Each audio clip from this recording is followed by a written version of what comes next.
जय श्री राधे, जय श्री कृष्णा। सभी भगवत भक्तों के हृदय में विराजमान हमारे गोविंद के श्री चरणों में कोटि कोटि नमन, कोटि कोटि प्रणाम। सर्वप्रथम गुरुदेव के चरणों में प्रणाम, गणपति महाराज के चरणों में प्रणाम, नवग्रह मंडल देवताओं के चरणों में प्रणाम, समस्त संतों को प्रणाम, गौ माता को प्रणाम, पृथ्वी माता को प्रणाम, आकाश देवता को प्रणाम। आप सभी के हृदय में विराजमान गोविंद के श्री चरणों में कोटि कोटि नमन, कोटि कोटि प्रणाम। सर्वप्रथम हम गोविंद का ध्यान करते हुए चंद पंक्तियां गुनगुनाएंगे, उसके बाद कथा सुनाना आरंभ करेंगे। 1 मिनट भगवान का ध्यान करते हैं। कृपा की न होती जो आदत तुम्हारी, तो सुनी ही रहती अदालत तुम्हारी, तो सुनी ही रहती अदालत तुम्हारी। न हम होते मुल्जिम, न तुम होते हाकिम, न घर घर में होती इबादत तुम्हारी। गरीबों की दुनिया है आबाद तुमसे, गरीबों से है बाद साहत तुम्हारी। कृपा की न होती आदत तुम्हारी, तो सुनी ही रहती अदालत तुम्हारी। गोविंद के बिना सब कुछ सूना लगता है, ये सत्य है। हे कृष्ण करुणा सिंधो, दीन बंधो जगत पते, गोपेश गोपी कांत राधा कांत नमोस्तुते। तप्त कांचन गौरांगी राधे वृंदावनेश्वरी, वृषभानुसुते देवी प्रणमामि हरि प्रिय। राधे गोविंद के चरणों में कोटि कोटि नमन, कोटि कोटि प्रणाम। बहुत सुंदर अद्भुत प्रसंग है। इस प्रसंग को जितना सुनो उतना लगता है, हर बार कुछ नया सा महसूस होता है। पृथु का जिस प्रकार प्राकट्य हुआ, उनका विवाह हुआ, पृथ्वी दोहन किया उन्होंने, और सनत कुमार जी ने आकर साक्षात उनकी यज्ञशाला में आकर प्रकट होकर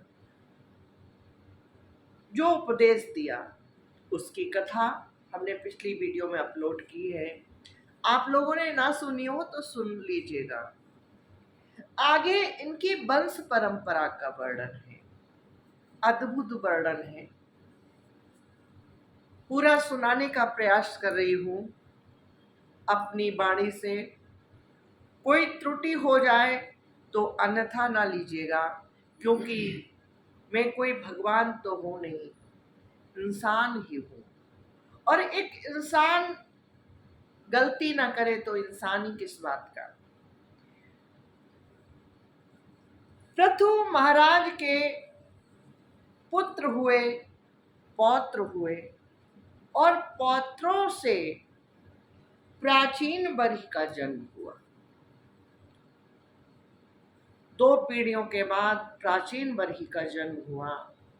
प्राचीन बर्ही जब बड़े हुए तो ब्रह्मा जी के आदेश से उन्होंने समुद्र की कन्या श्रुतदुति से विवाह किया। और श्रुतदुति जो थी ना, बड़ी सुंदर थी, बहुत सुंदर। इनकी सुंदरता का वर्णन करना कठिन है। इतनी सुंदर थी कि जिस समय मंडप में वो फेरे ले रही थी तो स्वयं अग्निदेव ने, जो अग्नि जिस अग्नि को साक्षी मानकर फेरे लिए जा रहे थे, वो अग्निदेव मोहित हो गए और उन्हें उसी प्रकार चाहने लगे जिस प्रकार से सुकी को चाहते थे। विबुधासुर गंधर्व मुनि सिद्धि नरोरिगा विजिता सूर्यादिक्षु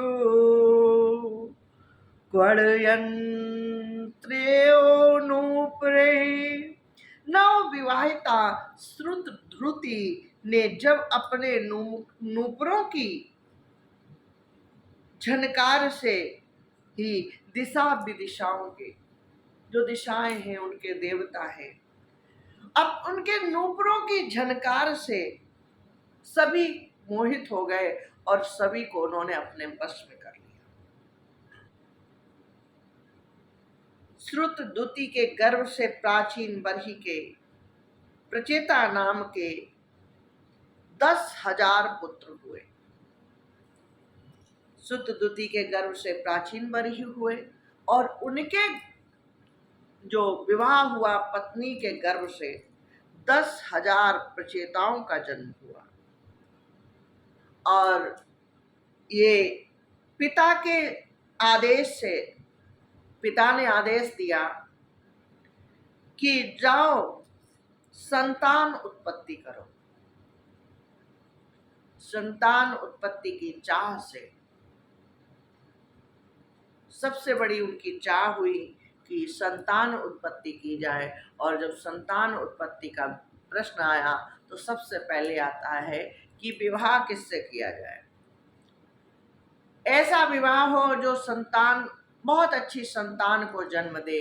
ये सोचकर ये 10,000 जो प्रचेता थे, जल में खड़े रहकर इन्होंने, ये समुद्र तट पर गए और समुद्र तट पर जाकर जल में खड़े रहकर इन्होंने 10,000 वर्ष तक तपस्या की। और जब ये जाने लगे तपस्या के लिए, जब ये जा रहे थे तो महादेव जी रास्ते में मिले। महादेव जी ने पूछा, प्रचेताओं तुम लोग कहाँ जा रहे हो? तो उन्होंने बताया कि हमारे पिता ने आदेश दिया है संतान उत्पत्ति करो। उनके आदेश अनुसार एक अच्छी संतान हो जो हमारे कुल का नाम रोशन करे, संसार में नाम करे, अच्छा काम करे,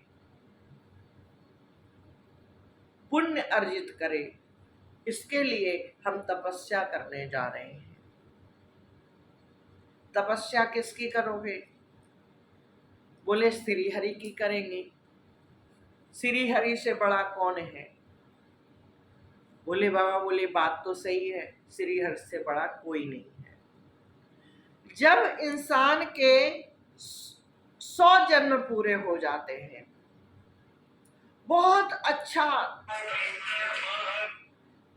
बहुत पुण्यमय जीवन जब इंसान जीता है, बहुत पुण्य कमाता है, बहुत पुण्य करता है, 100 जन्मों तक पुण्य करता रहता है, तब वो ब्रह्मा जी को प्राप्त होता है। और उससे भी जब ज्यादा पुण्य करता है तो वो मुझे प्राप्त होता है।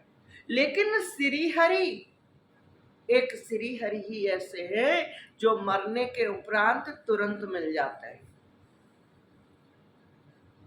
अगर हम अपनी वाणी से किसी का बुरा ना करें, अपने तन से किसी का बुरा ना करें, अपनी आत्मा से किसी का बुरा ना करें, तो हमें और हम कोई पाप जनित दोष नहीं लगता। और जब पाप जनित दोष नहीं लगता और हम हरि का ध्यान करते हैं तो एक क्षण का भी किया हुआ ध्यान हमें श्री हरि से मिला देता है। अगर हम कोई पाप न करें और श्री हरि का भजन कर लें, 1 घड़ी 2 घड़ी भी, तो श्री हरि हमें मिल जाते हैं। और उसी उपरांत कोई हमसे पाप न बने, श्री हरि का हम ध्यान कर रहे हो, उसी उपरांत अगर हमारी मृत्यु हो जाए तो श्री हरि साक्षात हमें लेने आते हैं अपने विमान सहित। विमान को लेकर आते हैं अपने भक्त को लेने के लिए। उनसे अच्छा कोई दानी नहीं, उनसे अच्छा कोई भगवान है ही नहीं। तुम तपस्या करो, जाओ, हमारा आशीर्वाद तुम्हारे साथ है, लेकिन करोगे कैसे? कोई मंत्र तुम्हारे पास है? प्रचेता मंद मंद मुस्कुराने लगे, सोचने लगे कोई मंत्र तो नहीं है। भगवान उनकी बात समझ गए, बोले चिंता मत करो, मैं तुम्हें योगादेश नाम का स्तोत्र सुनाता हूं। प्रचेताओं ने उनको प्रणाम किया, दंडवत प्रणाम किया, बोले जय हो प्रभु, आपकी जय हो। हाथ जोड़कर सब खड़े हो गए। शिवजी ने स्तोत्र सुनाया। बहुत सुंदर योगादेश नाम का स्तोत्र है, जो कि पृथु की वंश परंपरा और प्रचेताओं को भगवान रुद्र का उपदेश। 533वें पेज पर ये प्रसंग है। इसमें भगवान भोलेनाथ ने योगादेश नाम का स्तोत्र सुनाया है। आप लोगों को भी सुनना हो या पढ़ना हो तो आप 533 पेज पर व्यास जी रचित श्रीमद् भागवत कथा सुख सागर में आप 533 पेज पर ये स्तोत्र पढ़ सकते हैं। बहुत सुंदर स्तोत्र है। उसके बाद में भोले बाबा को प्रणाम किया, जब वो सुना चुके और प्रणाम किया, भोले बाबा उनसे विदा लेकर चले गए। प्रचेता भी समुद्र की तरफ चले गए। उन्होंने जल के भीतर एक पैर से खड़े होकर 10,000 वर्ष तक तपस्या की और इस स्तोत्र का जाप करते हुए तपस्या की। तपस्या पूरी हो रही थी, होने जा ही रही थी कि नारद जी आ गए। नारद जी ने कहा, प्रचेताओं, तुम इतनी कठिन तपस्या कर रहे हो, किसके लिए? प्रचेता बोले, पिताजी का आदेश है, पुत्र उत्पन्न करो, और पुत्र उत्पन्न तब होगा जब सुकुमारी कोई सुलक्षणा देवी मिलेगी। कोई सुलक्षणा देवी मिल जाए और उससे सुलक्षणा पुत्र पौत्र हो, जिससे कि संसार में सृष्टि की वृद्धि हो। इसके लिए हम तपस्या कर रहे हैं। नारद जी बोले, वाह वाह, क्या बात है, इतनी तपस्या, वो भी माया के लिए। बड़े मूर्ख हो प्रचेता तुम लोग। हम तो समझते थे तुमसे बड़ा ज्ञानी कोई नहीं, लेकिन तुम तो बड़े मूर्ख निकले। प्रचेता हाथ जोड़कर खड़े हो गए, बोले प्रभु आप क्या कहना चाहते हैं? बोले देखो, ये संसार माया है।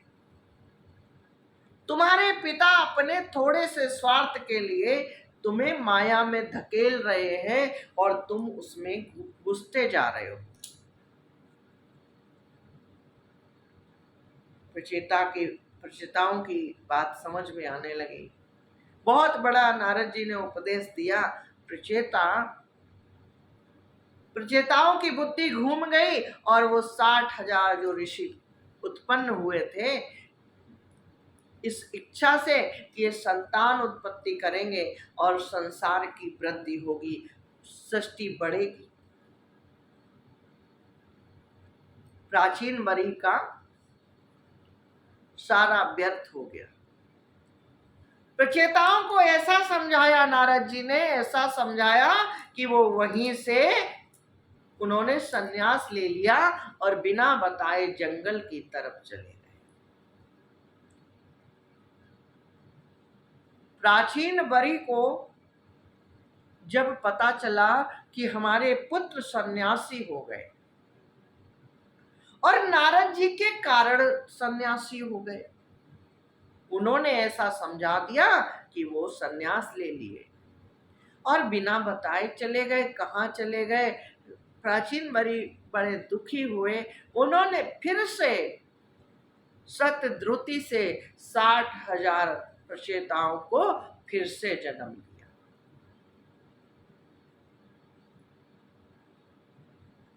फिर से जन्म दिया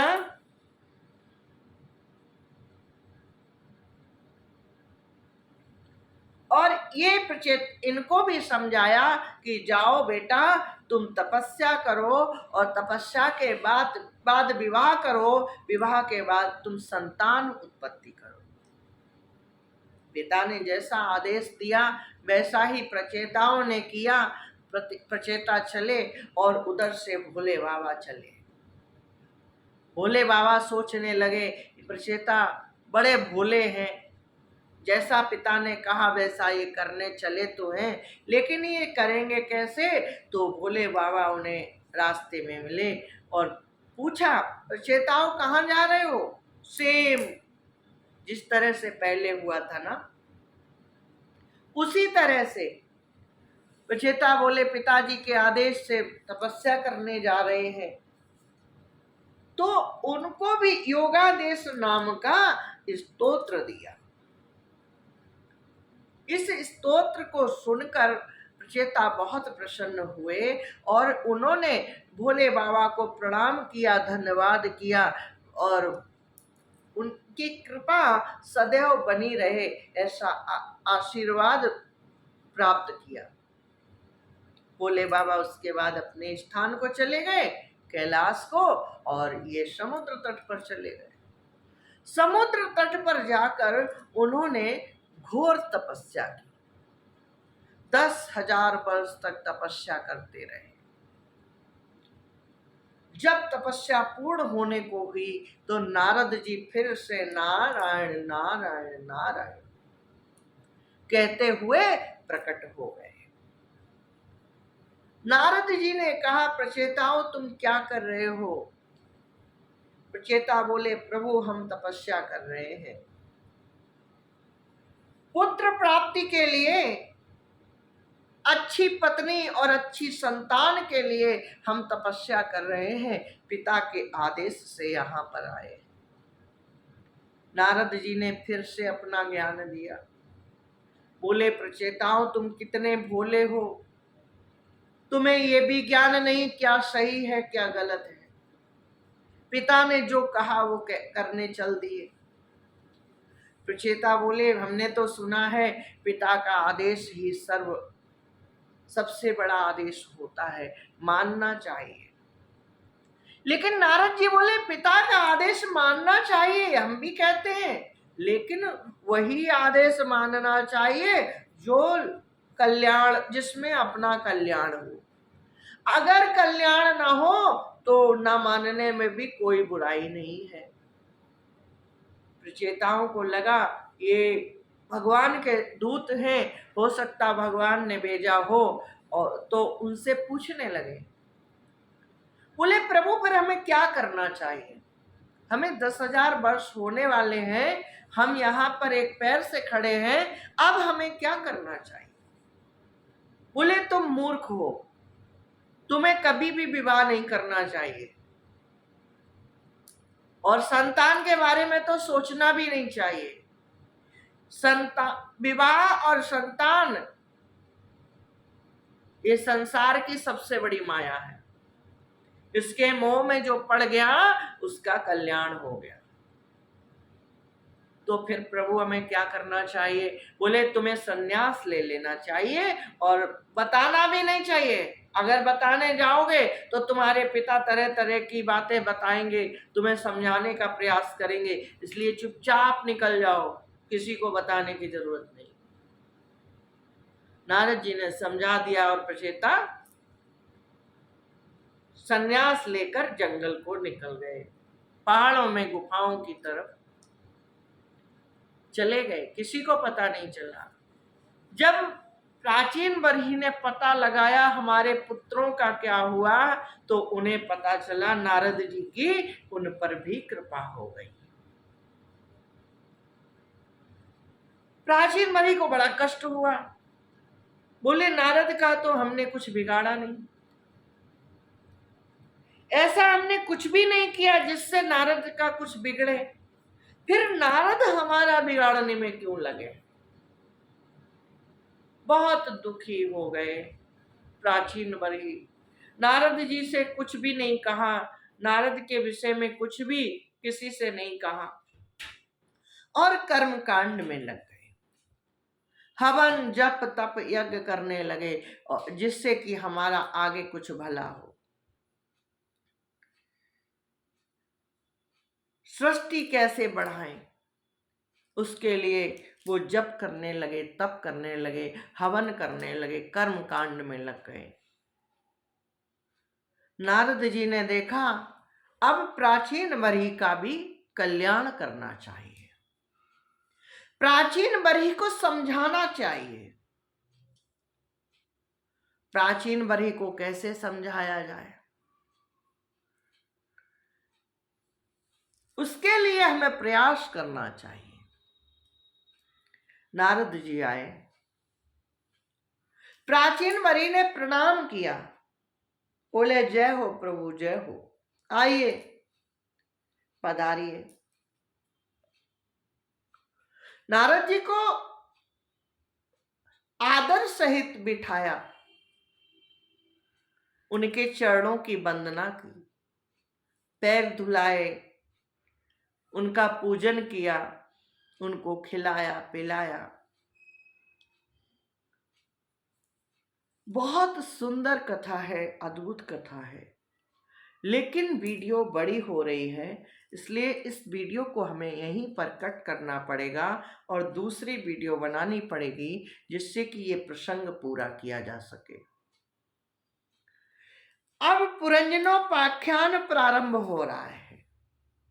ये पुरंजनोपाख्यान क्या है, ये हम पूरा बताने का प्रयास करेंगे, लेकिन दूसरी वीडियो में।